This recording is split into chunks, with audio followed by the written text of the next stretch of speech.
Cliffhanger, Chapter 2. That first evening at the Adventure Centre was awful. Awful, awful, awful. Well, tea was okay. We had beef burgers and chips and peas. There was tomato sauce on the table. Biscuits and I messed about pretending the tomato sauce was blood. The pretend started to get a bit real, and I stared at the scarlet pool all over my plate and decided I wasn't really hungry anymore. It didn't matter though. Biscuits ate my tea as well as his own. We sat with Giles. Kelly came and squashed in beside us too. She said hi to me. Giles thought she was my girlfriend. Jake came and talked to us at tea. Jake was our special helper. He was tall and sporty and good looking. All the girls were crazy about him because he looked like some pop star. I thought he might be a bit bossy and big-headed, but he talked to me just like a friend. I didn't want to be in any stupid team, but if I had to be in a team, then I was very glad it was Jake's team, the Tigers. Grrr! That's the Tiger Grand Roar.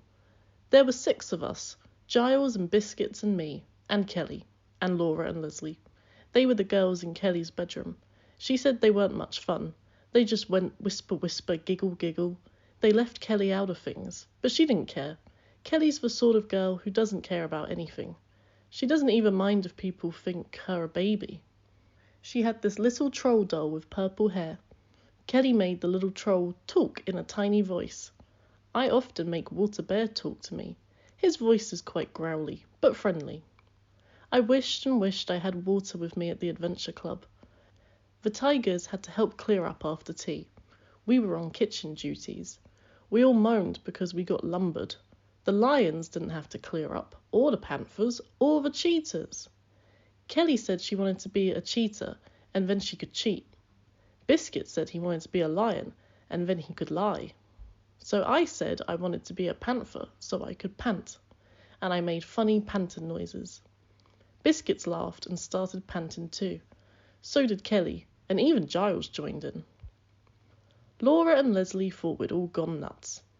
I started to wonder if it might be fun to be on an adventure holiday. But then we all had to go outside and play these terrible games. I hate games at school. I hate games in the garden at home. I hate games on the beach on holiday. I knew I would hate games here. We were all made up with face paints to look like tigers, orange with black stripes, or lions, yellow, or panthers, black, or cheetahs, beige with black spots. Laura and Leslie mucked about with the face paints, making themselves look like grown-up ladies. Giles made a fuss at first, saying he didn't want his face painted because it was stupid and sissy. I didn't mind having my face painted, though it tickled a bit, but I minded terribly when Jake and Sally and the others started setting up posts and handing out balls and bats. It was a new game, triangles, a bit like rounders. We play rounders at school. I hate it. I'm useless. I can't catch, I said privately to Biscuits. I can't flippin' run, said Biscuits. I can run, I can catch, said Kelly. She wanted to be the bowler, and so did Giles, so there was an argument. Jake said he was the bowler, they had to be fielders, and he picked Laura and Leslie and me to man the posts. Laura and Leslie giggled. Woman the posts, they said. I didn't say anything at all at first. I was too worried. Especially when Jake told me to be first post. I swallowed hard. Excuse me, Jake, I squeaked. Yes, Tim? I don't want to be first post. Why's that, eh? Said Jake. I can't catch, I explained. Well, just do your best, said Jake. Giles was sighing and looking impatient. I'd better be first post, he said. No, we'll give Tim a go, said Jake. We're going to keep changing round anyway. Come on, let's get cracking. Jake bowled to the first lion batter. They gave it a tap and then started running. Laura grabbed the ball and threw it to me. Here, Tim, catch, she shouted. I tried. I really did. Dad always yells at me to watch the ball. I watched it go sailing past my cupped hands. He's missed it, Giles yelled. Tim, said Laura. Tim, said Leslie. Tim, said Kelly. Never mind, Tim, said Jake. Next time, eh? I hoped and hoped and hoped I might do better next time. I didn't. Or the next time. Or the next. Or the next. Or the next. It was so awful. No one else was as useless as me. Biscuits couldn't run very fast at all, but he was good at catching, and he could hit hard too. I couldn't hit hard when it was our turn to bat. I couldn't hit the ball at all. I was the worst at games. They all started shouting at me, teasing me, saying stuff. When the games were over at last, I ran into the centre and had a bit of a cry by myself locked in the toilets. Then I remembered the phone in the hall. I didn't have any change on me, but I reversed the charges. I got through to Mum. I started telling her how awful it was, and I asked her to come right that minute. She said she would, but then Dad started talking too. He kept asking me why it was so awful. So I said about them all shouting at me, and Dad said I was making a fuss about nothing. I said I still wanted them to come and get me like they promised. But you can't always trust your parents, especially your dad. He said I should see how I felt tomorrow. He wasn't going to come and fetch me tonight, no matter what. But you said you'd come and get me if I didn't like it, I said. I don't want to see how I feel tomorrow. It's not fair. I didn't want to come here in the first place. I was in the middle of saying all this, and a bit more, when Biscuits came along the hall and sort of hovered. So I sniffed a lot and said I'd phone again tomorrow. You okay? Said Biscuits, as I put the phone down. I nodded and blew my nose. Biscuits looked bigger than ever, his sweatshirt straining. He saw me staring. Want to see what I've got? He said, patting his much vaster tummy. He suddenly gave birth to a big tin of golden syrup. I laughed, even though I was still a bit snuffly. Biscuits prized the lid open and stuck in his finger. He licked appreciatively. Yum, yum, yum. Here. He held out the tin. You can share it if you like. We were very sticky indeed by bedtime. I wished we didn't have to share a room with Giles. It would have been great if it had just been Biscuits and me. But Giles kept going on and on about how hopeless we were at the games and how mega great he was at absolutely everything.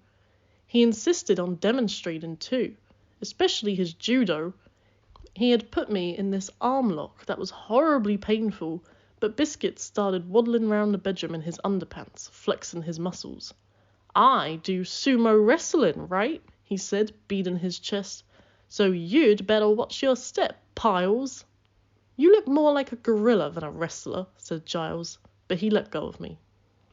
Biscuits did a wondrous gorilla impersonation, making very loud gorilla noises. I did a gorilla impersonation too. Giles joined in. We were all three strutting about and thumping our chests, bellowing, when Jake came barging into the bedroom. Hey, hey, calm down, you lot. You're like a lot of monkeys at a zoo, said Jake. Exactly, I said. Hum, hum, me want banana, said Biscuits, still being a gorilla. You're going to explode one day, Biscuits, said Jake. Come on, into bed, you lot. What are we doing tomorrow, Jake? Giles asked. We're going for a bit of a climb, and then it's abseiling, said Jake. Great, said Giles, jumping up and down. Not so great, said Biscuits, pretending to pass out on his bed. Utterly ungreat, I said.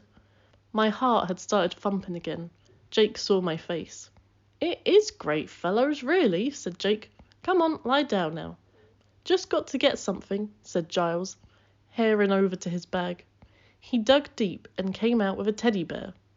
Giles's bear had a stitched nose stuck right up in the air and a sneery mouth. Old Teddy, eh? Said Jake.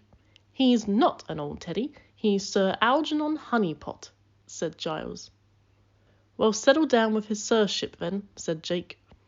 Biscuits was rootling around in his bag now.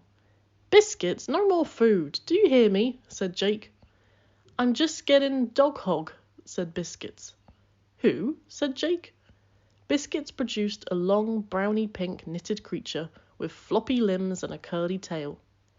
Biscuits made it prance about his bed. We can't work out if he's a dog or a pig.